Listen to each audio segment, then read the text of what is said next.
Good afternoon, everyone. Thank you all for being here today on what is the last webinar of our 2022 fall webinar series. My name is Henrik Bick. I'm with the communications team here at the Music Business Association. Happy to welcome Exactuals today for today's webinar. Before we get things started, I just have a couple of quick housekeeping notes for everyone. In order to connect with one another during the webinar, like always, be sure to change your chat settings to everyone in the Zoom dashboard so you can talk to one another. And we'll also be doing a brief Q&A at the end of the webinar as well. For those questions that you have during the presentation that come up, please be sure to drop them in the dedicated Q&A box that can be accessed from your Zoom dashboard. We're coming up on the end of the year here, and the holiday season is almost here, so it's time to start thinking about early next year. And a couple of events I want to just keep in your mind for early in 2023. We kick off things with our friends over at Music Ally on January 16th and 17th for Nylon Connect 2023, our global music business summit. In-person tickets for Nylon event for the in-person component at Reed Smith London are sold out. However, you can still attend the event virtually. You can find out about the program for the event, all of our speakers, including our high-profile keynotes, and register for that virtual component over at nylonconnect.com. Be sure to stay tuned to Music Biz and Music Ally socials over the next few weeks, as we'll be featuring some of the speakers that are going to be gracing us during that event during the holiday season. And then shortly after, Nylon Connect will also be in full swing for Music Biz 2023. May 15th to the 18th at the JW Marriott Nashville. All information for that event that's available right now, including registration, hotel bookings, and the Busy Awards nominations are available at musicbiz2023.com. You can also find it by visiting our website, musicbiz.org. Just a reminder on the Busy Awards, it's our second annual edition of this new philanthropic focused award ceremony we're doing, and we're looking for crowd nominations for this. Folks and companies that you believe have done outstanding work to advance the business of music and also make it a better place to work are all up for our 7 award categories. As I said, you can visit musicbiz2023.com or musicbiz.org. It's right on the home page. All information for the Busy Awards and our nominations. Also, if you visit our website, you'll see the latest in our Keeping Tempo op-ed series and the Future of What podcast. We just wrapped up all of this for 2022, and we're looking forward to bringing you more interviews on both formats in 2023. But now, for the moment you've been waiting for, I'd love to welcome the team from Exactuals for today's presentation. So thank you for being with us today, Lindsay Conlon, the SVP of Revenue for Exactuals. Thanks so much, Lindsay. Thank you, Henrik. Thank you, everyone, for joining today. I'm going to share my screen here. All right. Can you all see that properly? Does that look okay, Henrik? All good. Awesome. Fabulous. Well, thank you so much. Thank you, Music Biz.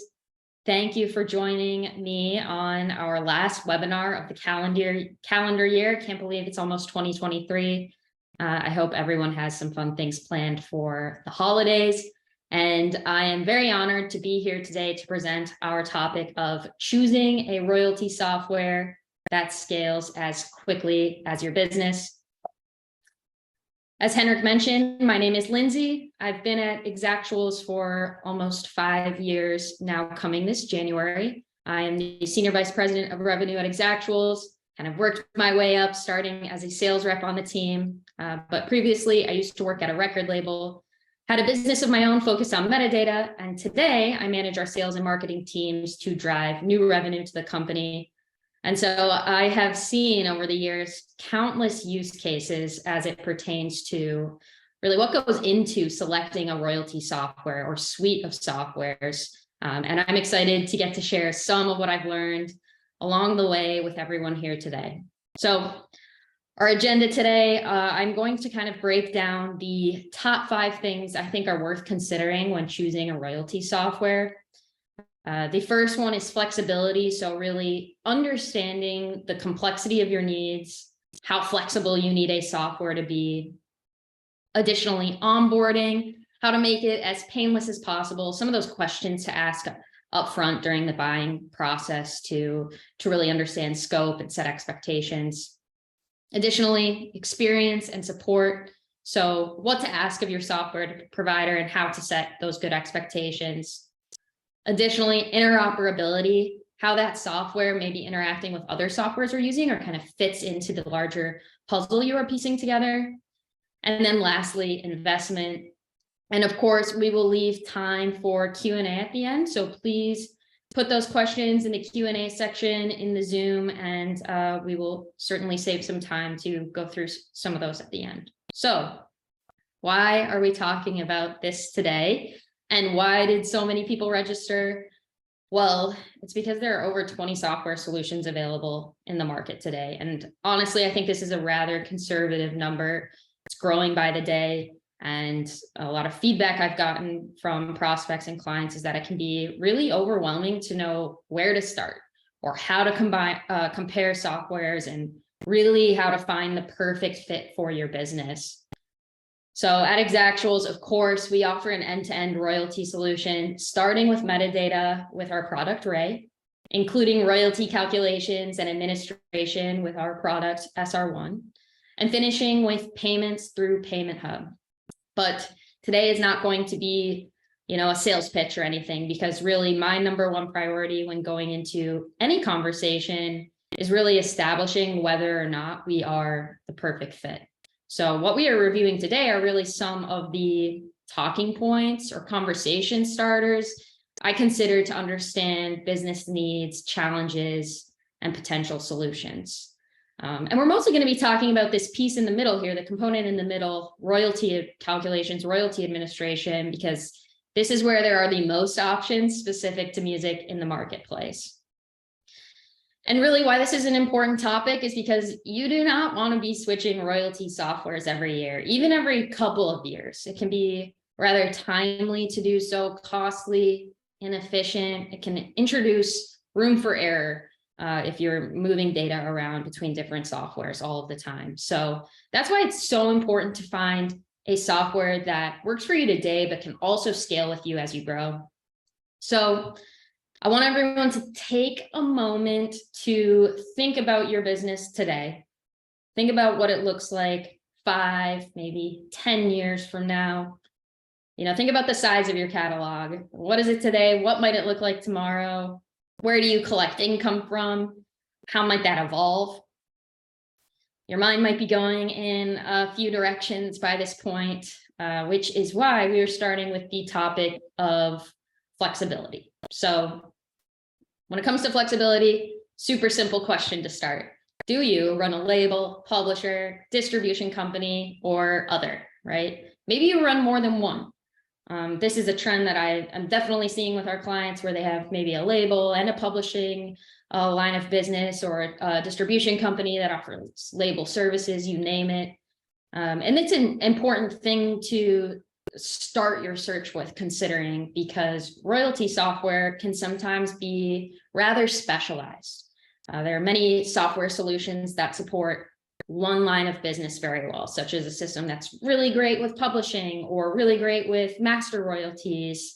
And there are really only a handful out there, including Exactuals, that offer software to support all three. So additionally, many distributors offer a royalty solution, which can be great. That might be a perfect solution for you. But keep in mind, this could lock you into the relationship, meaning if you want to switch distributors, you may potentially be changing royalty softwares. So just keep in mind, it might be worth considering a distribution agnostic royalty software when you're shopping. The second question to prompt sort of your need for flexibility in a system is deal complexity. So variables that can influence the complexity of your needs. And this is not going to be an exhaustive list, but some of the things that come up for us on a regular basis are calculation on physical goods. If this is something that you're doing, it's worth asking your provider or vendor you're speaking with if this is something that they do, or if it's a module within their system that they offer. It's less common with some of the newer platforms that are in the market. Additionally, if you're dealing with legacy catalog and catalog acquisitions, we got a lot of clients in this space. And I'd say the complexity from acquisition often comes in the form of very variable deal terms. So nothing is standardized catalog to catalog, including metadata. And like everything else, deal terms trend over time, especially when it comes to legacy catalogs. There may be different structures than what you are used to dealing with today. So if this resonates with you at all, definitely ask your provider if they have experience with legacy catalogs or with catalog acquisitions. Additionally, neighboring rights, really any sort of royalty calculation that is out of the traditional norms is something, again, ask your team, do you have experience in calculating on neighboring rights? If you run a production music library, it's always good to see if a team has experience in a variety of different areas. With PMLs, you have many assets, but maybe only a percentage of them are generating income. So it can start a lot of great conversations about how you manage catalog in a system, how you keep that metadata up to date, et cetera. And then, of course, extensive foreign terms, or really thinking about all of the different places you're collecting income from. You're going to have more complexity and need more flexibility the more sources that you're collecting income from. So, of course, this list is not exhaustive, but hopefully it's a starting point where you can brainstorm on some of the edge cases that you have in your company before going into buying activities, so you can ask from your team how they might handle certain situations, or really how flexible can the software be. So the last thing to consider when talking about flexibility requirements is catalog volume. Typically, with catalog size comes complexity, you needing more out of a software. And this is where you can really start to picture what your business looks like, 5-10 years from now versus today, and keep that in mind when picking a software. So if you have a smaller catalog size, maybe less than 10,000 assets, really the world is your oyster here. There are tons of softwares and options available to you in the marketplace, and cost is probably going to be the most prohibitive variable in your selection. Moving up to medium, there are lots of options in this category as well. This is where industry specialization and readily available support might become a little bit more important to you. If you're dealing with a large catalog, you start to have a little bit less options because this is typically where deep conversations about integrations will likely drive your decision making. So lots of flexibility is required at this stage and very available support. And then once you move up to the enterprise tier, you have fewer options at this level. All questions should and will be asked. And this is likely when me and my team get questions that we haven't even heard before. So customization, support, varied specialties, multiple reporting schedules, etc. So yeah, as your specialized needs go up, understand your options go down. But this isn't a bad thing, right? It can help you sort of quickly dial in on your choices. So maybe you've narrowed down your search a little bit and you're starting to think about how you can compare the different offerings you are considering. So onboarding is a key factor to consider and definitely ask questions about. The best place to start our conversation about onboarding is with one of my personal favorite topics, metadata. So we all know the old adage, garbage into a system equals garbage out. And there is really no better time than to take inventory on your metadata than when switching or onboarding to a royalty software. So something to do is look for an offering with metadata tools and expertise, such as at Exactuals, we have a metadata matching tool called Ray, where we are able to standardize your metadata, maybe fill in missing identifiers, and output that data into an ingestible format. Also, it may be worth considering a software that works with multiple file formats. So, as we were talking about royalty softwares being specialized for different verticals within the business, If you're a publisher, maybe being able to work with CWR is super important to you. A label, maybe a DDEX file formats are really important to you. So keep those things in mind when you start thinking and talking about onboarding. How are you going to handle your metadata? How are you going to get it into the best shape as possible so that when you are starting fresh in a new system, you're really getting the most out of your investment from the get-go. Some additional considerations for onboarding, of course, are budget the time and resources for that onboarding to allow for maximum success. With your vendor and also with your team. Understand it's a project for sure. You're going to want to put a lot of thought into how you transition, how you roll out new processes and things like that. So set and understand those expectations to ensure a maximum return on your investment. And then, lean on your support team, get to know them during the buying stages. They've done this many times before. They've seen many softwares and the data that you might be coming from, the different kind of pitfalls or tips and tricks that you may need as you go through the process. And of course, be thorough now to save time and money later. A no-brainer, but always a good reminder. Yeah, be intentional on the front end if you can.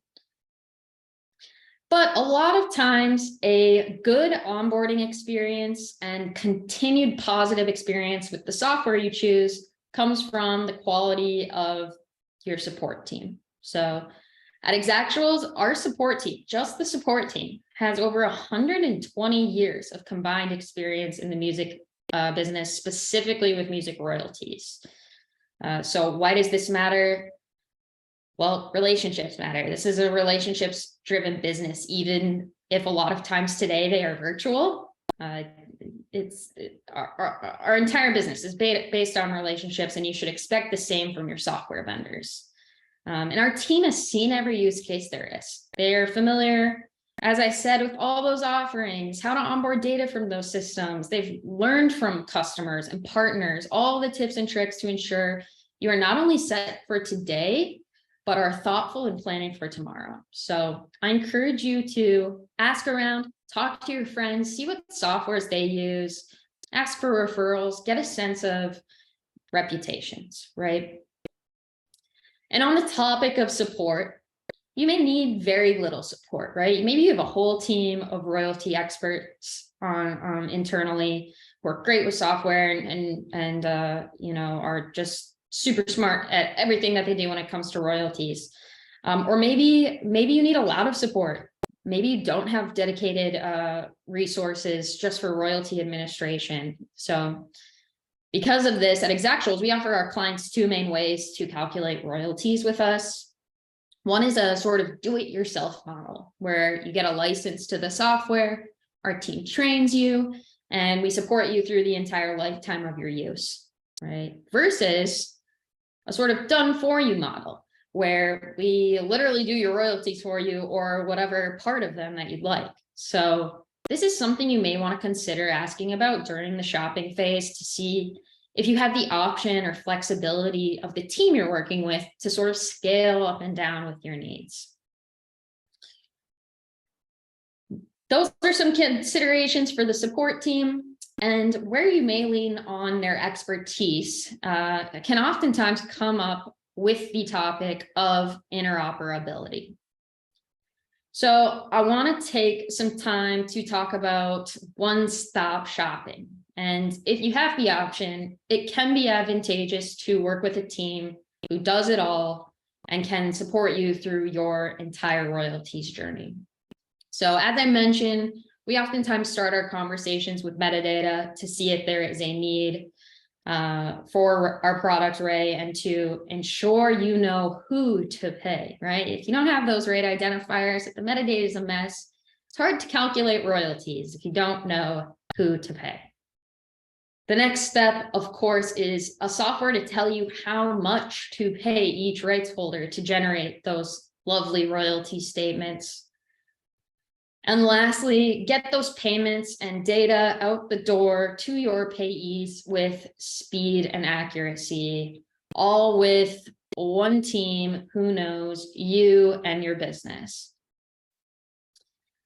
The payment part of royalty processing, can sometimes be a little bit of an afterthought once you've gone through the really complicated part of selecting a royalty system and onboarding to it.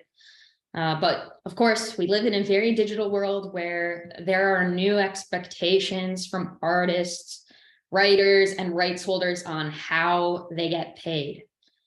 So I'm going to list off some of the things that we offer and some of the things that I think you could expect to see or hope to see from other providers when you are making your decisions. So with Payment Hub, we offer a white labeled experience, a portal for both payers and payees, meaning the software is branded to look and feel like your business, like an extension of your technology. At the end of the day, payees don't even really know it's Exactuals in the background, right? Can be a really strong brand element for your organization, look like software you built yourself. We, of course, deliver statement distribution, no more mailing statements. I don't think many people are doing that anymore, but no more doing that. No more manually attaching statements to emails and sending them out one by one. With Payment Hub, we distribute the statements via email. We attach them to the payments. We store them in the portal. They're readily available in multiple places. And you can have that really nice historic reference of all of these statements and payments that you've made. And your payees can access them too, of course. Multiple payment methods are expected these days. Some folks still like to get paper checks, but there is certainly a trend to be expecting direct deposit. Maybe you have a lot of international payees and you need international direct deposit. Of course, wires, if all other payment methods are not the right fit.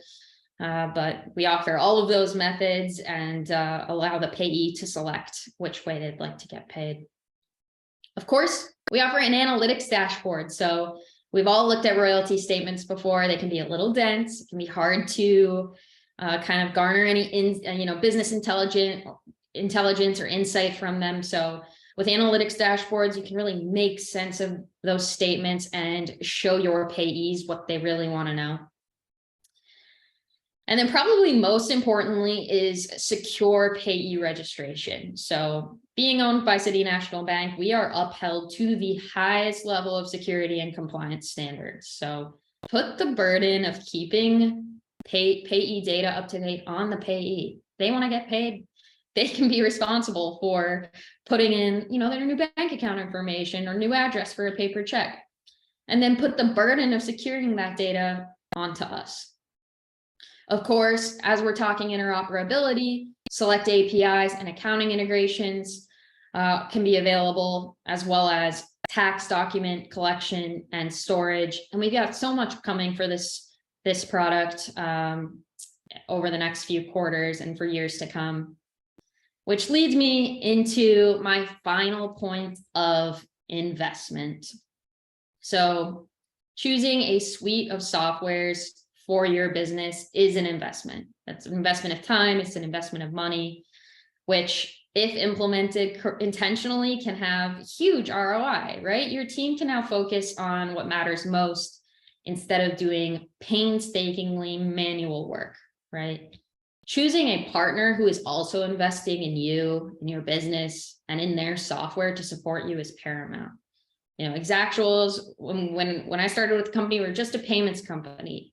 But we listened to our customers and acquired Ray for metadata. We continued listening to our customers and acquired SR1 for royalty administration. And we are currently investing in modernizing SR1 with so much functionality coming for all of our products over the next few years. So again, the top 5 things to consider when choosing a royalty software, those conversation starters, framework for you to start writing out those questions to bring to your demos and meetings are flexibility, onboarding, experience support, interoperability, and investment. And if you do all of this during your shopping process, I am certain you will find a royalty system that can scale as quickly as your business. So I wanted to say thank you all for listening to me today and joining this today. If you'd like to get connected or schedule a meeting, please reach out to me directly or visit our website. I look forward to connecting with each and every one of you and seeing you all at the Music Business Conference in May. So thank you so much. I will stop sharing and see if we have any questions.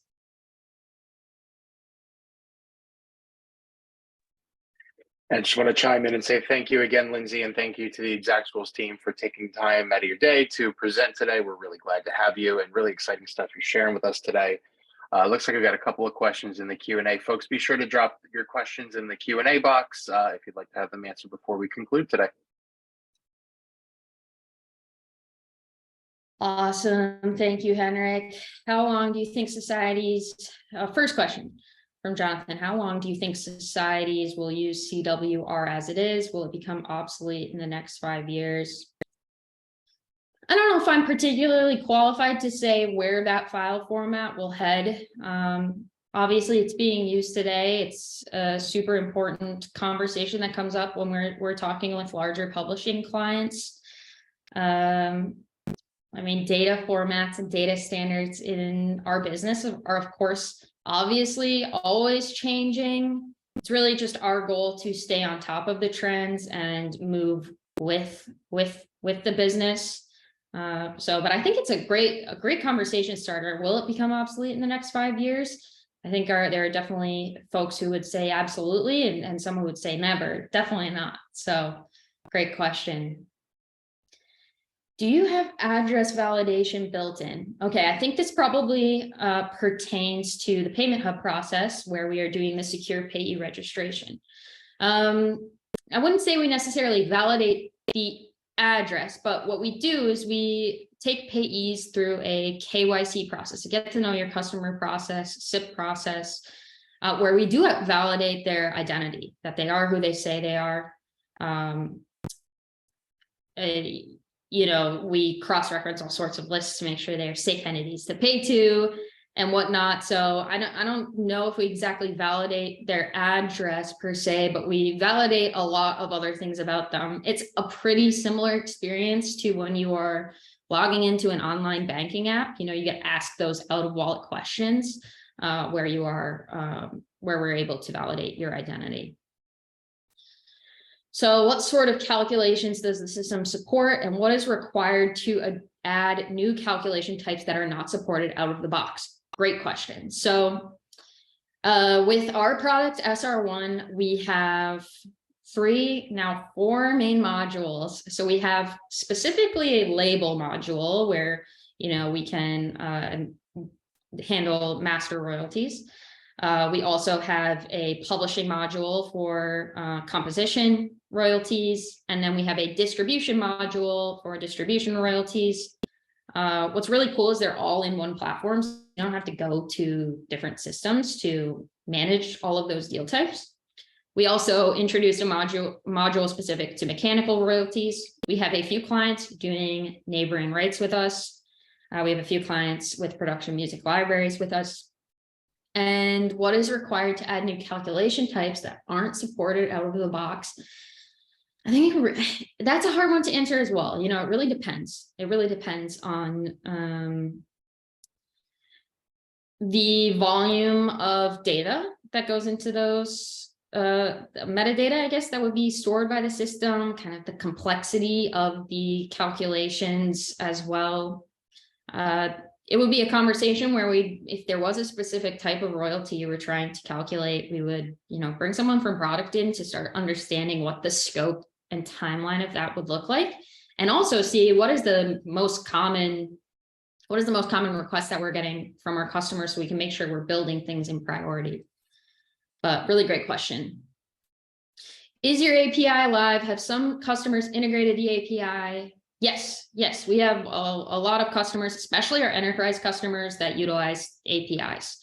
A lot of them are, you know, we've done a lot of custom integrations, I'd say, to this point, and we're really excited to be offering more generalized APIs in the coming year. So yes, we can integrate via API. A lot of our business is based off of API.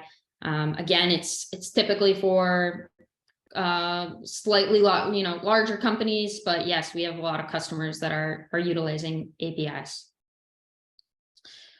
All right, next question here. Can you discuss the ability to scale software to manage multiple companies? For example, multiple record companies that need to be closed separately each period. Does data cross amongst the labels, or is each label's data kept separately? I'll start with that question. Yes, so great question. We definitely have a lot of customers who have multiple business units, as I was mentioning during the presentation. So what's pretty neat about Payment Hub, and I mean, SR1 as well, we can have multiple instances of each of the products, right? So of course, like if you don't want that data to be commingled, it's super easy for us to, have one portal that's branded for one record label, one portal that's branded for another, no problem at all. It's really just how do you want us to set it up for you, and we can totally silo based on the different business units that you have. Second question, does the Exactual software handle calculating mechanical royalties?